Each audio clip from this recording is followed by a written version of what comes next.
Good morning students.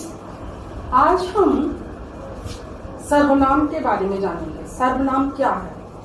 संज्ञा तो सभी ने पढ़ी होगी और संज्ञा के स्थान पर जो प्रयोग में लाए जाते हैं शब्द, उन्हें सर्वनाम कहते हैं। सर्वनाम मीन्स सबका नाम। अगर हम कहें कि वह, ये, वो, यानी कि इन शब्दों से ये पता नहीं चलता है कि हम किसके लिए कह रहे हैं। वो कोई भी व्यक्ति हो सकता है। ये वो से मतलब है सीता, गीता, मोहन, सोहन, किसी के लिए भी हम वह शब्द का, ये शब्द का प्रयोग कर सकते हैं। तो सबसे पहले हम जानेंगे सर्वनाम की परिभाषा। सर्वनाम की परिभाषा क्या है? सर्वनाम किसे कहते हैं? जो शब्द संज्ञा के स्थान पर प्रयोग किए जाते हैं उन्हें सर्वनाम कहते हैं। यानी कि जो शब्द संज्ञा के स्थान पर प्रयोग किए जाते हैं उन्हें सर्वनाम कहते हैं। यानी कि संज्ञा शब्द क्या है? आपने पढ़ाई है प्रीवियस क्लास में या प्रीवियस चैप्टर में। संज्ञा की कोई भी वस्तु जो हमारे आसपास होती, कोई व्यक्ति, वस्तु, स्थान के नाम को संज्ञा कहते हैं। जैसे ये वह है, तो ये तो क्या हो गया? सर्वनाम शब्द। ये वह, आप, हम। लेकिन अगर संज्ञा की दृष्टि से देखें तो राधा, मीरा, मोहन, सोहन, बरेली, लखनऊ, मुरादाबाद, ये सब, पंखा, मेज, कुर्सी, ये सब चीजें जो है संज्ञा होती हैं। और इन सब चीजों के स्थान पर हम जब ये वह शब्दों का प्रयोग करते हैं तो सर्वनाम बन जाता है। अब सबसे पहले जानेंगे कि जैसे सर्वनाम शब्द कौन कौन से हो सकते हैं, किन शब्दों का प्रयोग हम करेंगे कि वो संज्ञा के स्थान पर आएंगे और सर्वनाम शब्द कहलाएंगे। जैसे वह, तुम, आप, तुम्हारा, उनका, अपना आदि। अब इस तरीके के शब्द आते हैं जहां पर वो सर्वनाम शब्द कहलाते हैं। सर्वनाम का अर्थ होता है सबका नाम। यानी कि जहां पर हम जब कोई शब्द प्रयोग करते हैं और वहां पर कोई भी व्यक्ति हो सकता है, कोई वस्तु हो सकती है, कोई चीज हो सकती है, लेकिन हम उसकी, जैसे मैं कहूं यह मेरी किताब है, यह, या फिर वो, हम, यहाँ, कोई भी चीज हो सकती है। तो सर्वनाम के लिए हम इन सारे शब्दों का प्रयोग करते हैं। वह, तुम, आप, तुम्हारा, हमारा, उनका आदि। अब हमने जाना कि सर्वनाम शब्द क्या होते हैं। उसके बाद जैसे कि शिक्षिका ने क्लास में कहा, या मैं आपसे कहती हूँ कि बच्चों तुम्हें कौन सा फल पसंद है। अब मैंने किसी एक बच्चे से नहीं कहा कि भाई मैंने नाम ले लेती। अगर मैं कहती आरती तुम्हें क्या फल पसंद है, तो वो उत्तर सिर्फ आरती ही देती। लेकिन मैंने यहाँ बोला बच्चों तुम्हें कौन सा फल पसंद है। अब सारे बच्चे अलग अलग एक एक कर बोलेंगे और बताएंगे क्या कि मुझे आम पसंद है, मुझे केला पसंद है, मुझे पपीता पसंद है, या मुझे खरबूजा पसंद है। कोई बच्चा कहेगा मुझे तरबूज पसंद है। तो सभी बच्चों ने अलग अलग उत्तर दिया और उसके आगे क्या लगाया? मुझे शब्द। मुझे मीन्स क्या है? हर बच्चा अपने लिए इंडिकेट कर रहा है, खुद की तरफ इशारा कर रहा है कि मुझे जो है आम पसंद है या मुझे केला पसंद है। तो सभी बच्चों ने एक एक करके उत्तर दिया। तो सभी बच्चों ने जब मुझे शब्द का प्रयोग किया, यानी कि मुझे शब्द क्या है? सर्वनाम शब्द है। अगर वो बच्चा मुझे के स्थान पर अपना नाम लेता, जैसे किसी बच्चे ने कहा, किसी का नाम है, क्या नाम है? अभिनव। अभिनव ने कहा कि अभिनव को केला पसंद है, लेकिन वो अपना नाम खुद नहीं लेगा। वो क्या कहेगा? मुझे केला पसंद है। अगर कोई और बच्चा बोलेगा तो कह सकता है कि अभिनव को केला पसंद है, लेकिन जब हम खुद अपने बारे में बताते हैं तो हम सर्वनाम शब्द का प्रयोग करते हैं। जैसे कि सभी बच्चों ने सर्वनाम शब्द लगाया मुझे। अब सबसे पहले हमने सर्वनाम की परिभाषा जानी, सर्वनाम के वह शब्द जाने जिनका हम प्रयोग रोजमर्रा के जीवन में करते हैं। वो कहाँ जा रहा है, ये क्या कर रहा है, तुम्हारा नाम क्या है, तुम कौन हो, तुम कहाँ से आए हो। तो इसमें कोई एक पर्टिकुलर व्यक्ति नहीं है, कोई भी हो सकता है। तो यहाँ पर सर्वनाम की हमने परिभाषा जानी, उसके कुछ शब्द जाने। अब हम जानेंगे सर्वनाम के भेद, सर्वनाम के प्रकार। भेद मीन्स प्रकार। सर्वनाम के कितने प्रकार होते हैं? 6 प्रकार होते हैं। कौन कौन से? सर्वनाम के 6 प्रकार होते हैं। सबसे पहला पुरुषवाचक सर्वनाम, नंबर 2 निजवाचक सर्वनाम, नंबर 3 निश्चयवाचक सर्वनाम, नंबर 4 अनिश्चयवाचक सर्वनाम, नंबर 5 संबंधवाचक सर्वनाम और नंबर 6 प्रश्नवाचक सर्वनाम। फिर से जान लेते हैं 6 नामों को। सारे बच्चे लर्न करेंगे, इनको बोलेंगे मेरे साथ। नंबर 1 पुरुषवाचक सर्वनाम, नंबर 2 निजवाचक सर्वनाम, नंबर 3 निश्चयवाचक सर्वनाम, नंबर 4 अनिश्चयवाचक सर्वनाम, नंबर 5 संबंधवाचक सर्वनाम और नंबर 6 प्रश्नवाचक सर्वनाम। यानी कि 6 प्रकार के सर्वनाम होते हैं। अब हम इनकी डिटेल जानेंगे।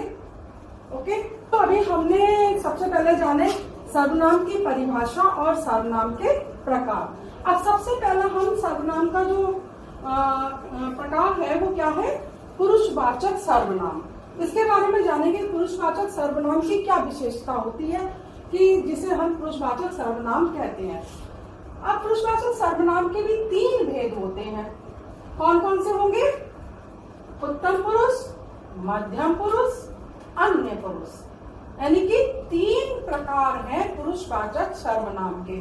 अब इनके भी अलग अलग कुछ शब्द हैं जिनसे पहचान कर सकते हैं कि ये पुरुषवाचक सर्वनाम है।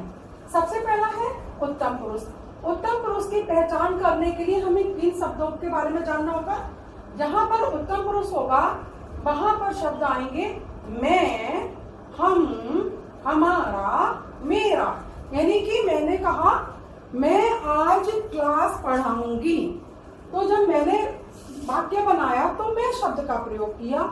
या फिर हम आज घूमने जाएंगे, हमारा स्कूल बहुत दूर है, मेरा नाम प्रतिभा है।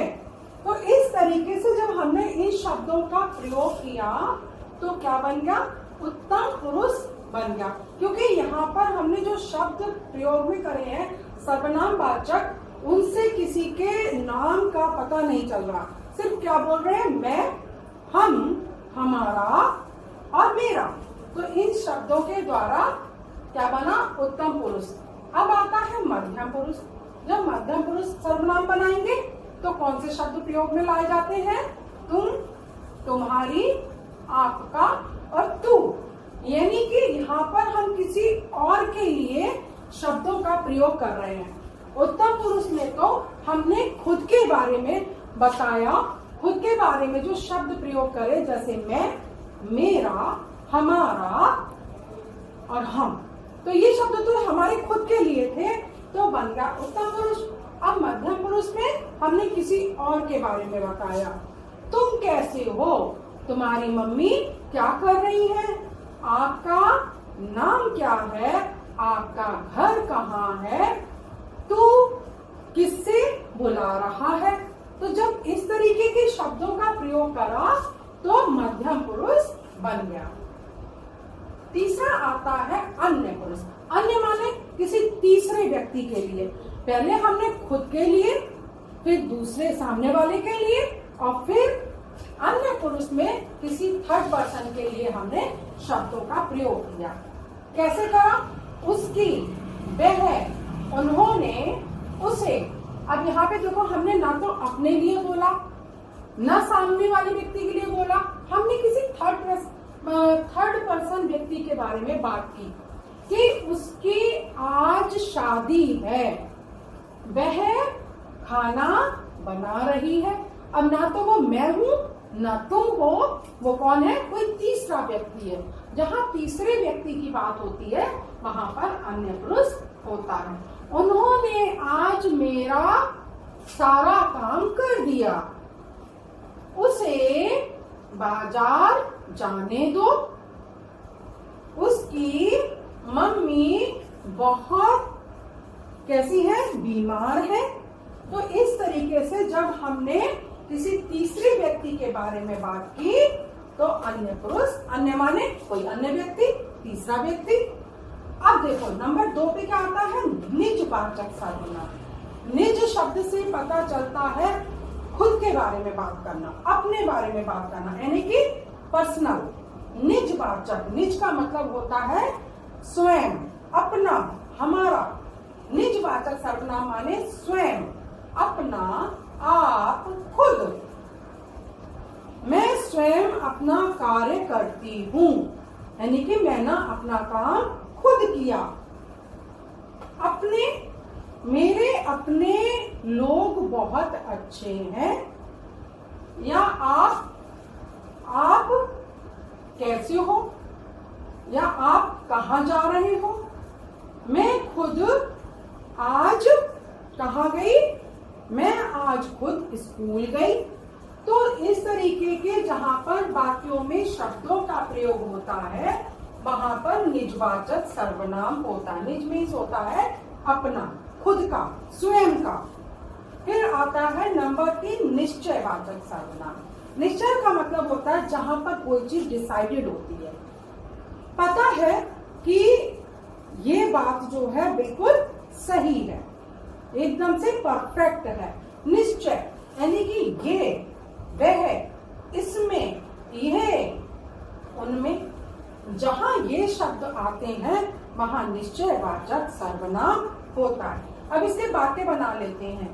यह मेरा स्केल है, या मैंने कहा ये मेरा पेन है, यानी कि निश्चित है कि ये मेरा पेन है। या मैंने कहा ये मेरा बोर्ड है। तो जो भी चीज मेरी है मैं उसके बारे में बता रही हूँ, क्योंकि यहाँ पे निश्चित हो गया। या फिर वह मेरा घर है, इसमें क्या रखा है? ये तुम्हारा घर है, यानी कि निश्चित है। या फिर हम कहेंगे ये सीमा का घर है, ये विनीता का घर है। तो वहां पर क्या हुआ? डिसाइड हो गया, निश्चित हो गया कि ये घर किसका है, तो निश्चयवाचक सर्वनाम कहलाया। उसके बाद आता है अनिश्चयवाचक सर्वनाम। अनिश्चय माने जहां अनडिसाइडेड चीजें होती हैं, डिसाइड नहीं होता है, मतलब उसके लिए हम कैसे शब्दों का प्रयोग करेंगे, कौन से शब्द आएंगे जिससे हमें ये नहीं पता चलेगा कि ऐसा है या नहीं है। हो भी सकता है, नहीं भी हो सकता है, या कितना हो सकता है, बहुत सारा या बहुत कम, बहुत बड़ा या बहुत छोटा। तो वहां पे डिसाइडेड नहीं है चीजें। अब देखो अनिश्चयवाचक सर्वनाम में कौन से शब्द आते हैं? कोई, कुछ, किसी। अब कोई का बात करते हैं। कोई दरवाजे पर खड़ा है। अब दरवाजे पर कौन खड़ा है ये नहीं पता है, क्योंकि बाहर जो खड़ा है उसका नाम हमें नहीं मालूम है। कोई है, किसी ने घंटी बजाई, कोई दरवाजे पर आया है। या कुछ, मेरे पास कुछ किताबें हैं, मेरे पास कुछ फल हैं।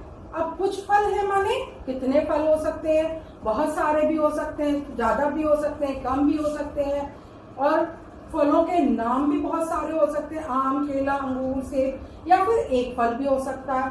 तो मेरे पास कुछ फल हैं। किसी ने आज मेरा नाम लिया। अब किसने मेरा नाम लिया वो नहीं पता है ना। या कोई शब्द, कुछ शब्द, किसी शब्द, जहाँ ये शब्द आएंगे वहां पर अनिश्चयवाचक सर्वनाम होगा, क्योंकि कोई कुछ और किसी शब्द से ये नहीं पता चलता कि कौन है। फिर नंबर 5 पे आता है संबंधवाचक सर्वनाम। संबंध यानी कि जहां पर एक चीज का दूसरे वस्तु के साथ कोई, या दूसरे व्यक्ति के साथ, एक व्यक्ति का दूसरे व्यक्ति के साथ कोई संबंध होता है, रिलेशन होता है, वहां पर संबंधवाचक सर्वनाम बनता है। या फिर कोई एक ऐसा शब्द पर्टिकुलर है कि अगर हम ऐसा करते तो ऐसा हो जाता, अगर हम मेहनत करते तो परीक्षा में पास हो जाते।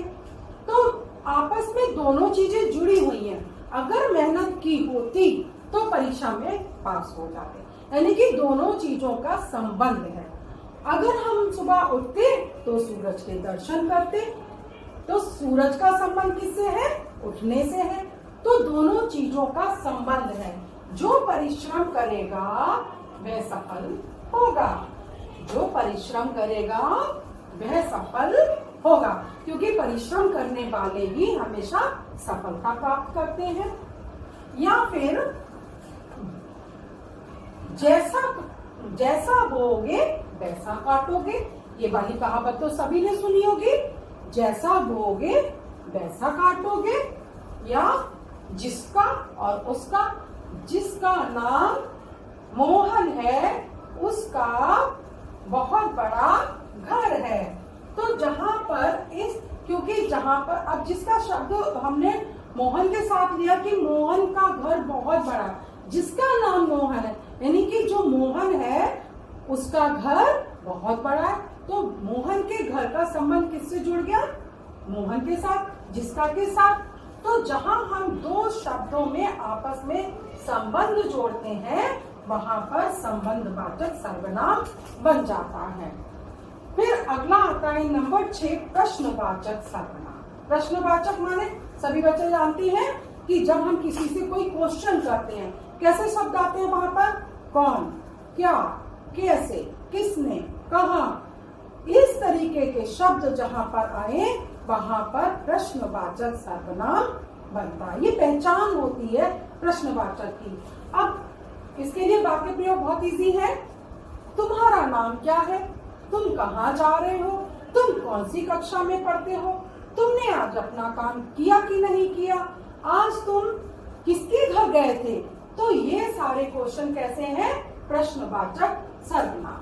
तो आज हमने बच्चों क्या पढ़ा?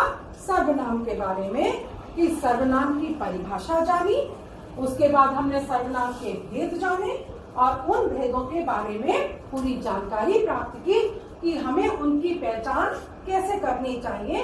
अगर कोई भी सर्वनाम आपसे पूछा जाए तो आप इन शब्दों के आधार पर बता सकते हैं कि कौन सा सर्वनाम यहाँ पर प्रयोग में लाया जा रहा है। Thank you so much everyone.